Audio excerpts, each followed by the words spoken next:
প্রিয় শিক্ষার্থী বন্ধুরা, তোমরা তোমাদের শিক্ষার সমস্ত তথ্য জানতে এবং সকল সমস্যার সমাধান জানতে এখনই জয়েন করো আমাদের ফেসবুক গ্রুপে। ফেসবুক গ্রুপের লিংক দেওয়া আছে ডিসক্রিপশন বক্সে। আসসালামু আলাইকুম বন্ধুরা, স্বাগতম তোমাদেরকে ওয়াইজ পয়েন্টে নতুন পর্বে। এই পর্বে আমরা দুটি উদাহরণ দেখব সরল মুনাফা সংক্রান্ত, যেখানে আমাকে সময় এবং মুনাফার হার এই দুটি বের করতে হবে। চলো আমরা এই সংক্রান্ত একটি উদাহরণ দেখি। বন্ধুরা, আমি যে অঙ্কটি করবো সেটা হচ্ছে উদাহরণ 5।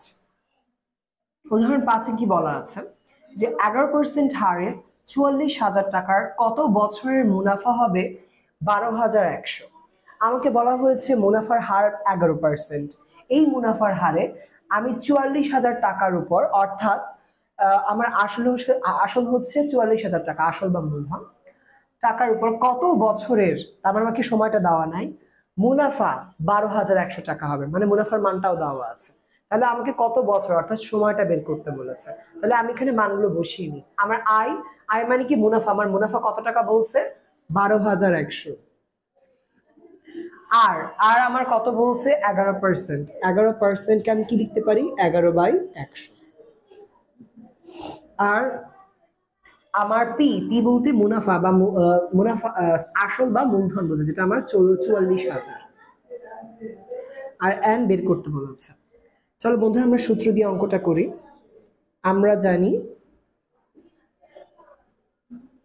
I is equal to কি পি আর এন, বা তাহলে আমাকে এখানে কি বের করতে বলছে এন এর মান। তাহলে এন সমান কি হবে I divided by P into R. আচ্ছা, আর এর মান কত আমার এখানে 12,100, পি এর মান হচ্ছে 44,000, আর আর এর মান হচ্ছে 11/100 বা 11%। চলো আমরা এটাকে সমাধান করি। এই 100 দিয়ে যদি আমি 44,000কে কাটি তাহলে আমি কত পাবো 440। ঠিক আছে, তোমার এই 11 দিয়ে যদি 12,100কে কাটি তাহলে কত হবে, তাহলে হবে আমার 1100।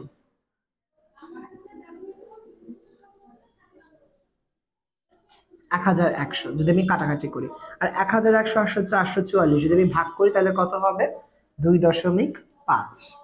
তাহলে আমি 12,100 ডিভাইডেড বাই 44,000 ইন্টু 11/100 বা 11%, এটাকে যদি আমি এরকম কাটাকাটি ভাগ করে আমি রেজাল্ট কি পাচ্ছি 2.5 বছর, মানে প্রায় 2.5 বছর লাগবে, অর্থাৎ 2 বছর 6 মাস। আমরা 2 বছর 6 মাস পরে মুনাফা হিসেবে 12,100 টাকা পাবো 44,000 টাকা, 11% যেখানে মুনাফার হার। আশা করি তোমরা বুঝতে পেরেছো।